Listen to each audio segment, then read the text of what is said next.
This garden is operating on a secret. I mean, just look at it. It's lush, productive, and practically humming with life. We've got bell peppers blushing from green to red, cucumber vines climbing with a vengeance, and this sprawling patch of basil that perfumes the air every time a breeze passes through. You're probably imagining the constant effort, the battle against weeds, and above all, the watering. The daily, back-breaking ritual of wrestling a heavy hose through the garden, especially when the sun is beating down and trying to cook everything in sight. Well, what if I told you the last time I intentionally gave this garden a drink from a hose or a watering can was 6 months ago? That's right. We've gone through the unpredictable spring rains, a few early summer dry spells, and now we're deep into the blistering peak of July heat, and I haven't touched a spigot. No automated sprinkler system kicking on in the dead of night. No soaker hoses snaking beneath the surface. Nothing. I know how that sounds. It borders on unbelievable, and you might be thinking there's a catch, or I'm just flat out lying. But the proof is rooted right here in the soil. Come in closer. Look at the base of this zucchini plant, a notoriously thirsty vegetable. The leaves are as wide as dinner plates, deep green, and show absolutely zero signs of heat stress or wilting. Now, let's do the real test. Watch this. I can pull back this top layer of mulch, and the soil underneath isn't the dry, cracked concrete you might expect. It's dark, crumbly, and cool to the touch. It holds together in my hand like a piece of rich chocolate cake packed with moisture. This garden isn't just barely hanging on. It's thriving on a sophisticated, self-sufficient autopilot. And let me be clear, this isn't some miraculous accident, a lucky break with the weather, or a regional trick exclusive to my climate. This is a deliberate, meticulously designed system I've built from the ground up, literally, to function as its own self-regulating ecosystem. It's a method that has fundamentally changed my relationship with gardening, transforming it from a list of demanding daily chores into a source of near-effortless abundance and observation. Imagine the freedom. Imagine a week-long heat wave on the forecast, and instead of feeling a knot of anxiety tightening your stomach, you feel confident, even a little smug. Imagine packing your bags for a 2-week vacation without having to write a novel of instructions for your neighbor. That is the true harvest of this system. Not just food, but time, peace of mind, and a partnership with nature instead of a battle against it. But to understand how I built this hands-off paradise, we can't just jump to the techniques. You first need to understand why I decided to completely break up with my garden hose in the first place. Because that endless, repetitive cycle of surface watering that most of us are taught isn't just a chore. It's a trap that keeps our gardens weak and dependent. And understanding how to escape that trap was the first and most crucial step. So let's get real for a minute, shall we? We've all been there. You're standing in your garden, hose in hand, the sun beating down on your neck. You're painting the leaves with a gentle arc of water, but a nagging question is buzzing in your head. Is this too much, or is it not nearly enough? What begins as a peaceful communion with nature quickly morphs into a daily chore governed by anxiety. The whole beautiful ritual of gardening becomes, almost without you noticing, just the ritual of watering. It starts innocently enough, a quick sprinkle for the new seedlings, but before you know it, it's a non-negotiable, twice-a-day appointment on your calendar that dictates your entire summer schedule. Before I completely re-engineered my system, I sat down and did the hard math. A very conservative estimate of 15 minutes of watering a day, and that's not counting the time spent dragging the hose out, untangling it from a rogue rosebush, and winding it back up, over a standard 4-month growing season, added up to over 30 hours. 30 hours! That's almost an entire work week spent with a plastic nozzle in my hand, moving a sprinkler from one spot to the next, or fiddling with a clogged drip line. What else could I have done with that time? Read a dozen books? Actually sit in the garden and enjoy it? Then there's the financial sting. You start a garden to grow your own free food, but you watch your water bill creep up every June, then spike in July and August. It's the ultimate irony. You've essentially signed up for a monthly subscription service for your own vegetables paid directly to the municipal water authority. But honestly, for me, the biggest burden wasn't the time or the money. It was the growing sense of environmental dissonance. I started this whole journey to connect with the planet, to be more self-sufficient, and to have a positive impact. Yet here I was, pumping hundreds, if not thousands of gallons of pristine, chemically treated drinking water. Water that had been filtered and transported miles to my tap, onto the ground, only to fight a losing battle against evaporation the second the sun got serious. It felt fundamentally backward, like trying to fill a bucket with a hole in it. This whole cycle is what I call the watering trap. It locks you into a system of constant inputs, constant second-guessing, and constant dependency. Your garden becomes this needy entity that you can't leave alone. Forget a week-long vacation, unless you can convince a neighbor to take on the sacred watering schedule, or you're willing to return to a landscape of crispy brown disappointment. I realized I wasn't actually solving a problem. I was just endlessly managing a symptom. The true breakthrough, the aha moment, came when I finally stopped asking, how can I water my garden more efficiently, and started asking a completely different question. How can I build a garden that doesn't need me to water it at all? And the answer, I discovered, wasn't in some high-tech solar-powered gadget or a complicated irrigation grid. It was simpler, older, and more powerful than any of that. It was already in my garden, waiting right beneath my boots. All right, so if I ditched my hose, what's the big secret? How are my plants still alive? The answer isn't some high-tech irrigation system. It's much older, and it's right under my feet. The number one secret to a no-water garden is the soil itself. Forget thinking of soil as just dirt. I want you to start thinking of it as a living, breathing, subterranean sponge. Your typical, compacted garden soil is like a dry, crusty old sponge. When rain hits it, the water just sheets off the top or runs straight through the cracks, gone forever. But healthy, living soil, that's like a brand new sponge. It has structure.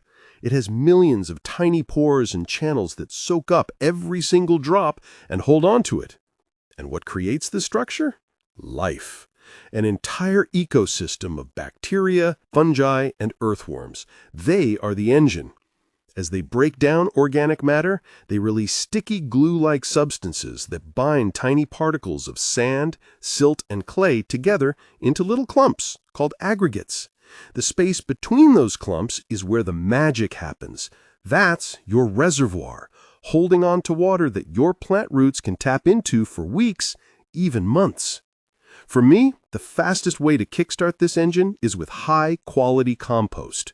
When I add a layer of rich, dark compost to a new bed, I'm not just feeding the plants. I'm inoculating the ground with a workforce of billions of microbes ready to start building that sponge structure immediately. This completely changes the game. It means that when it does rain, or when I do that one initial deep watering at the start of the season, that water is captured and stored right where the plants need it. My garden bed becomes its own self-contained water tank. But building this incredible underground reservoir is only half the battle. Because what's the biggest enemy of a wet sponge? The sun. All that precious moisture we've stored can be baked out by a single hot afternoon. So how do we protect it? We have to put a blanket on it. All right, so in the last section, we built our incredible underground sponge, that rich, living soil that can hold on to water for an insane amount of time. But even the world's best sponge will dry out if you just leave it sitting in the hot sun. All that precious moisture we worked so hard to store would simply evaporate. So how do we protect it? Well, that brings us to my second and maybe most visible secret weapon. This. I call it the garden blanket. Technically, it's a practice called deep mulching, but blanket feels more accurate, doesn't it? Because that's exactly what it does. This thick 4 to 6 inch layer of organic material, in my case a mix of coarse arborist wood chips and fall leaves, acts as a powerful shield for the soil beneath it. First, it's sunscreen. On a blistering summer day, bare soil can easily reach temperatures that cook the life right out of it. But if you push this mulch aside and stick your hand in, even on the hottest afternoon, the soil is cool and damp to the touch. This means the soil biology we cultivated can keep working without getting stressed. Second, it's a lid. It physically traps moisture, preventing the sun and wind from stealing it. Think of it like putting a lid on a pot of water. The evaporation is drastically, and I mean drastically, reduced. This layer alone is responsible for keeping that soil sponge charged for months. And here's the long-term magic. This isn't an inert layer.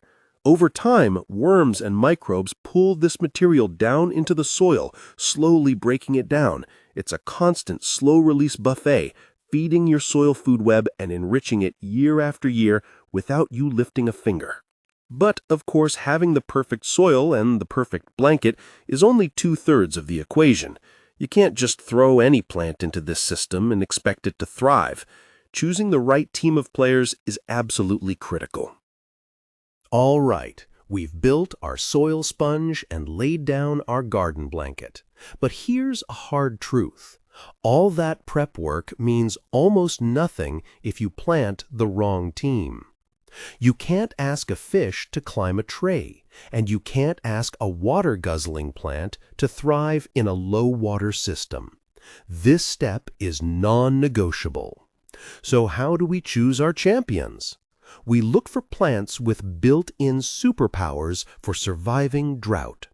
Some, like comfrey or borage, grow incredibly deep taproots that act like a personal straw, reaching way down into that subterranean moisture we built. Others, especially Mediterranean herbs, have clever defenses. See the silver, slightly fuzzy leaves on this rosemary? That's not just for looks. It reflects sunlight, and the tiny hairs trap humidity, dramatically reducing water loss. It's a plant wearing its own personal cooling system. Let's get specific. In my vegetable patch, sweet potatoes are an absolute all-star. They love the heat, and their sprawling vines create a dense, living mulch that shades the soil, outcompetes weeds, and keeps the ground cool. For color, you can't beat zinnias. They bloom relentlessly through the hottest, driest parts of summer with zero complaints. And they attract a constant stream of pollinators, which benefits everything else. The big takeaway here is to work with nature, not against it. It doesn't mean you can never grow a thirsty cucumber again. It means the backbone of your garden should be made of these tough, self-sufficient champions. They create a resilient ecosystem that can handle neglect, ensuring you always have something thriving even when you've forgotten where you left the hose. So we have our living soil, our protective mulch blanket, and now we have a roster of drought-proof plants ready for duty. The only thing left is to put it all together. Building the bed itself with the right technique is the final piece of the puzzle that locks in all this potential. All right, theory time is over. Let's get our hands dirty and build one of these water-hoarding garden beds from scratch. This is the A to Z blueprint, and the best part? No digging required. First things first, find your spot and lay down your foundation. Cardboard.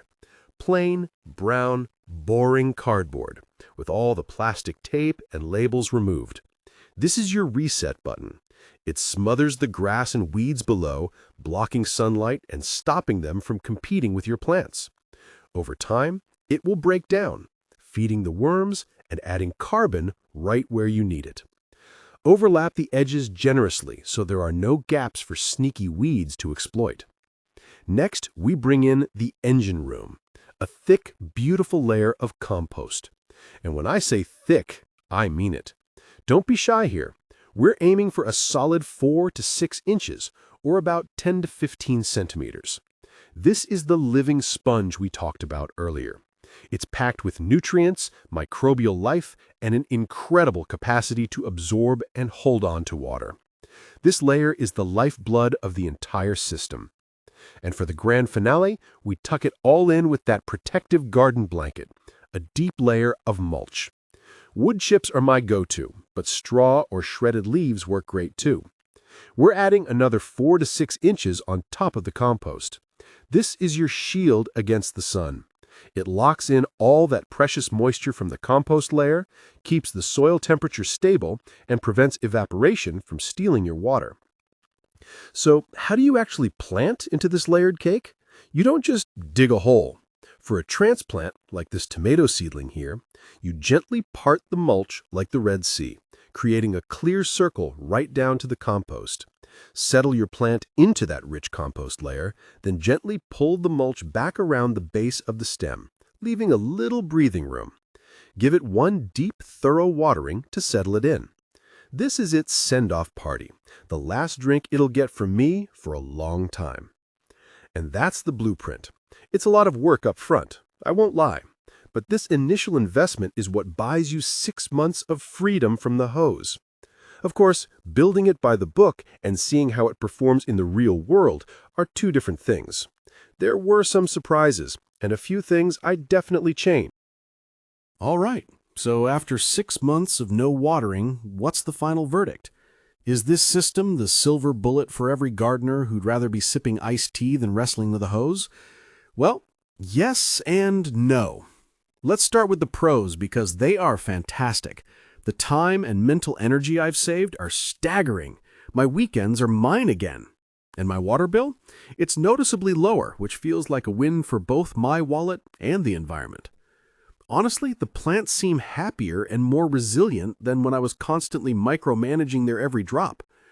But let's be real, it's not a completely hands-off utopia. The biggest con is the upfront effort. That initial build we walked through with the cardboard, the compost, and mounds of mulch, it's a serious workout. It's a one-time investment of sweat, but it is a big one, so be prepared for it. The system also has its limits. During a freak 3-week heat wave in August with temperatures soaring, some of my thirstier plants, especially the zucchini, showed definite signs of stress.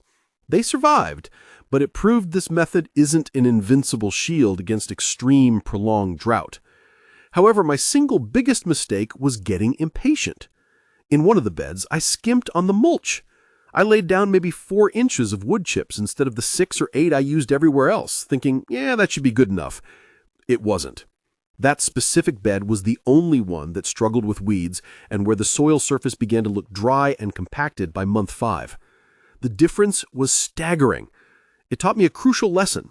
The components of this system aren't a buffet where you can pick and choose. The deep soil, the right plants, and that thick mulch blanket work as a team. If one of them slacks off, the whole system feels it. So the verdict is that this system is absolutely a game changer, but only if you commit to doing it right from the start. It's less about a magic trick and more about building a tiny, self-sufficient ecosystem. And honestly, that shift in perspective might be the most valuable thing I've grown all year.